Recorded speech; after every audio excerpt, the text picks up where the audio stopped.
This story is insane. A Nigerian man who lived in Cape Town lost his wife in a tragic accident in December of 2024, and a few months after her funeral, he bought a G-Wagon.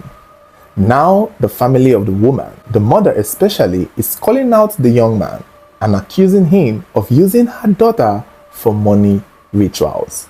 And I must tell you, the details surrounding the story and why she came to this conclusion is very suspicious. So, the woman's daughter is a Liberian girl by the name of Diamond Sophia Smith. And in 2018, it was said that Sophia met a Nigerian man by the name of Prince Abraham Ogbemudia Edekporo, who they say was a businessman based in Cape Town, South Africa. Now, it is possible that they met in Nigeria because Sophia, despite being Liberian, had her parents in Nigeria at the time working. So there's a chance that they may have met in Nigeria, but Prince was based in South Africa, had his business in South Africa, and after getting to know each other and getting married, they both moved to South Africa. Now, it's unclear what Prince did for work, but they said he was a businessman. The nature of his business is not very clear. Sophia, they say, was a nurse and attended nursing school around this period, but eventually went into business because the husband, Prince, told her that she should be a housewife and she shouldn't work. So she started running a business from home. She was selling luxurious items like perfume, expensive hair. She would travel to Dubai to, get the goods, take them back to South Africa where she lived, and make sales from her home. So between 2018 and 2024, they had 2 children together, a son and a daughter. Now, bear in mind that Prince from a previous marriage had a daughter, and when they moved to South Africa, the daughter came to start living with them. So while they were in South Africa, everything was looking good. But eventually, Prince started helping Sophia get some of her family members into South Africa to live with them and also work for him, because he said he wanted people to work for him in his business, but he did not want Nigerians to work for him. So he got other Liberians who were related to Sophia to South Africa. And one of them was Sophia's cousin by the name of Abu, her uncle by the name of Josepha, and one of her aunts by the name of Awa, to help as a nanny. That is what the aunt Awa was doing, helping taking care of the children. While Abu, her cousin, may have been Prince's, errand boy. It's unclear what the uncle Josepha did, if at all he lived in their house, but he was just around basically. So Prince seemingly was helping this young lady's family, because from the story that we are hearing, it's mostly her family that were in his space. He had other friends and relatives that were from his own side, but they may have lived in other parts of South Africa, but not directly in his house. So this is where the story starts getting a little bit interesting. In December of 2024, Sophia told her mother that her husband, Prince, is trying and planning to relocate her and the children, including himself, to Canada. And that was a good thing. However, at this time, she was pregnant, seemingly, for their 3rd child. So I guess that was part of the plan, to take them to Canada so that she can have the child there and they can start a new life there. But before they would go to this Canadian trip, Prince woke up one morning and suggested that the wife, Sophia, and the children take a road trip to Durban. They stayed in Cape Town and he wanted them to go to Durban to see a monkey. According to the mother who is telling this story, she said that was strange to her. That why is the husband waking up one morning and suggesting they take a road trip? The mother said she suspected something off with that idea, but Sophia herself said she was fine with it and made excuses for the husband that he is just trying to warm them up for long trips. And Sophia said she agreed to it but doesn't want to do it again. That she is fine taking the trip with the children to go and see monkeys. Now, remember the mother was not there. So their aunt Awa, who is related to Sophia, gave her account of the day that this tragic incident happened. The day of the trip itself, it was said that, according to Awa, who helped pack some of their stuff they would need, Abu, Sophia's cousin, was the one to drive.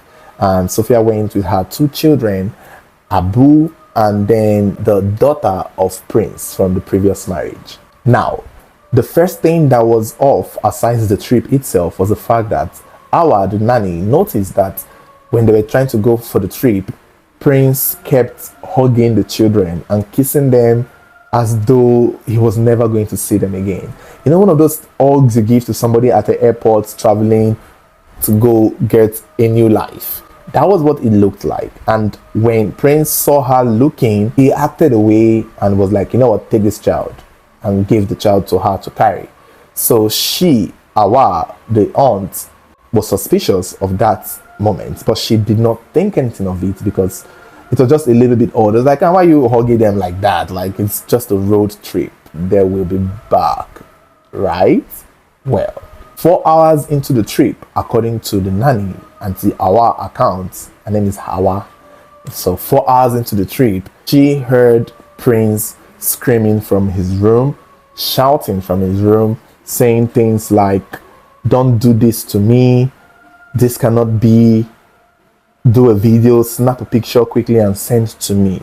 And then Uncle Josepha, Sophia's uncle, was also in the house, and I think he speaks to Prince and then gets the information that they had just called him to tell him that Sophia, his wife, and her son was dead. That on their way going, they had an accident and she died. And afterwards, Uncle Josepha went down to tell Awa the bad news. But in Awa's account, it was 4 hours into the trip. However, according to what the mother said, when Prince told them, he claimed it was 9 hours into the trip that the accident happened. It's unclear the importance of the hours, but I guess he wanted to make it look longer or not too soon. However, the family found it suspicious that the time that the nanny mentioned and the time that Prince mentioned really was 6 hours apart. And according to her, after the news broke out to them, he called a relative who lived in South Africa. The relative came and drove him. He refused the rest of them to follow him to the accident site. So the relative drove him to the accident site to see what had happened. Interestingly, it was only Sophia and the son who had died, as well as the baby inside of her, I'm assuming. Abu, the driver, did not die. He barely had a scratch, which was odd. The daughter flew out of the car. That is Sophia's daughter with Prince, while Prince's daughter herself was in the car as well, but also was unharmed. It was only Sophia and her son who had died, and it was a bit confusing. It's important to also note that Sophia's daughter with Prince had some injuries. So as at the time of making this video, it's unclear if the child is still alive, but we are made to understand she survived the initial accident, but she had some injuries that took her to the hospital. But this is where it's confusing, because Abu, the driver, had no scratch from the same accident that killed 2 people. And according to him, when asked, he said that somewhere along the trip, Sophia requested that she drives the car, and he let her while he was at the back sleeping when the accident happened, with the car tumbling almost multiple times before it comes to a stop and it is realized that the 2 of them had died. Another strange thing that the family of Sophia found suspicious was the fact that Abu, who was in the site of the accident, did not take a picture of the body or of the situation. He only had a video of the vehicle that was crashed and some scenes that did not include Sophia's body and the son's body, despite being there in person and despite not having any scratches. He claimed that it was the police that told him not to, which was ironic because there was a chance, and I believe that maybe when the accident happened, Abu was the one who made the call and Prince asked him to snap and make a video and send to him. And I think that was what Prince was about when he made that exclamation before leaving to the accident scene. The family are saying that they didn't get to see a picture of their child's body, that is Sophia's body, on the accident itself. It was then later revealed by another relative of Sophia who was in Liberia at the time, claiming that when they called Abu to understand what was going on, because now the family in Liberia, they are hearing the story and they are like, wow, they want to understand what's going on in South Africa. When they called Abu, Sophia's cousin, who was there, he was not mourning, he was not crying, he was laughing and drinking, he was at the bar having a good time, and they thought that was suspicious. You literally just got involved in an accident where your cousin who brought you to South Africa had lost her life with her child, and in just a few days you are kicking and having a good time. They thought that was suspicious, and I agree. Prince became very angry at Aunt Awa, the nanny, because she was now telling neighbors that Sophia had died, and it was unclear why he didn't want the neighbors to know. Now, Sophia's death happened on the 19th of December 2024. On the 25th of December, on Christmas Day, Sophia's mother gets a phone call from someone who claims to be Prince's uncle to inform her that their daughter will be buried on the 30th of December. Meanwhile, this woman was sick. Upon hearing her daughter had died, she fell sick. And when she was told that the burial would be happening on the 30th, she was confused because she didn't think it was proper. Because Prince himself, who has been flying every family member for Sophia to come, bring them to South Africa, did not offer to bring Sophia's family, her parents especially, to come for the funeral. That they even told them that if they have visa and they can come. They didn't plan to keep the burial at a time when everyone could maybe get their visa. That didn't happen. Sophia's father had to call Prince and was like, why are you rushing the burial? Why are we not involved in the arrangement? Why didn't you ask us to discuss this? And they had a whole back and forth, and Prince made it seem like he had more rights over the decision making regarding his wife's and son's burial. And indeed, on the 30th of December, he went ahead with the burial without giving a care for her direct family members. During the burial preparations, it was said that only Prince and Abu handled the entire process, like no other person was involved. Now, on the day of the burial, it was said that Prince shared 2 truckloads of food items to people. He warned relatives of his and relatives of Sophia not to communicate with Sophia's parents in Liberia or Nigeria. He allegedly made several strange statements and tried to turn the family members in South Africa against Sophia's parents. At some point, Prince asked Awa, that is the aunt taking care of the surviving daughter at this point, to leave the house. He kicked her out, accusing her of giving information to Sophia's mother, who they said had accused him of being a ritualist. So basically, Prince kicked Awa out because he felt that Awa was spying on them and giving information to Sophia's mother. And Sophia's mother had in turn made statements because she wasn't taking the death of her daughter very well, accusing Prince of being a ritualist. A friend of Sophia even took Awa in, but Prince threatened that friend to the point that the friend had to also kick Awa out and send her to a church in South Africa. Sophia's mother claims that people who saw the burial noticed that certain things were suspicious because, Uncle Josepha was also there. Awa was also at the funeral, and people who somehow were related or knew of them, friends of Sophia, told her certain things they saw at the funeral that made them believe that Sophia was used for money rituals. And some of the things were that Sophia's body did not smell like someone who had been kept in a mortuary. It was further said that a red cloth was tied around Sophia's son's neck on the day of the burial, and that Prince was moving around with strange people dressed in black, making it look like one of those cult members who had come to do some sort of initiation sacrifice of some sort.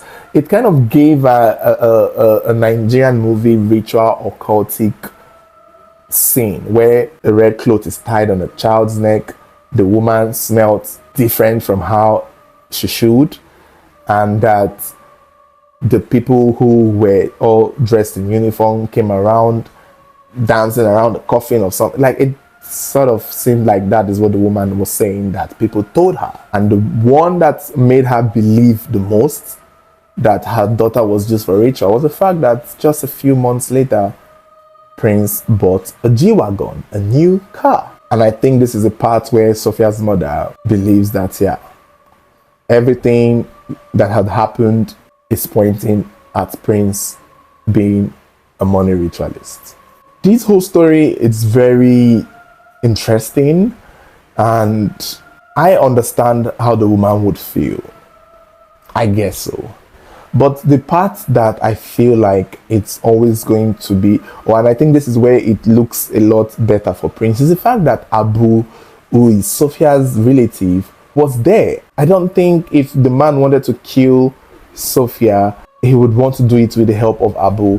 I don't know. There's something there. Assuming if Sophia was all by herself and every relative in the house was from Prince's side, it would have been a lot more believable. But for the fact that Abu, who is supposed to be Sophia's cousin, was there on the day of the accident and saw it and survived it, and then there was also police who came and saw the accident scene, I guess so many things kind of suggest that truly this may have been a genuine accident.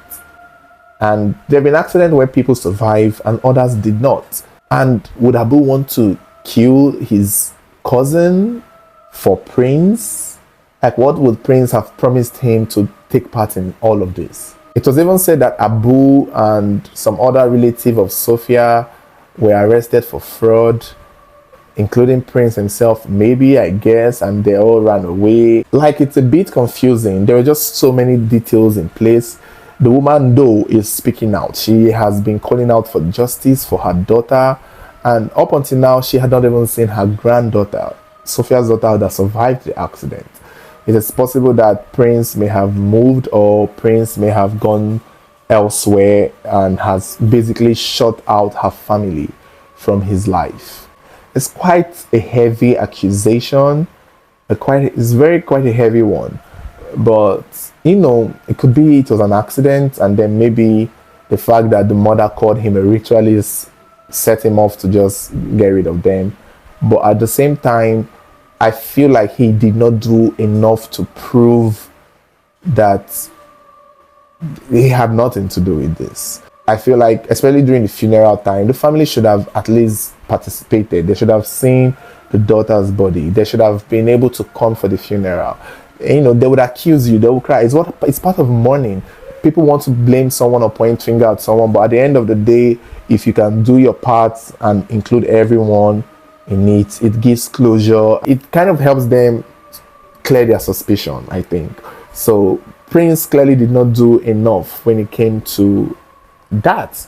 He just did it too fast and pretty much moved on. It's unfortunate. But you guys let me know what you think about the story. Do you think foul play might have been involved? Do you think it was an accident, or do you think Prince actually killed his wife and his son?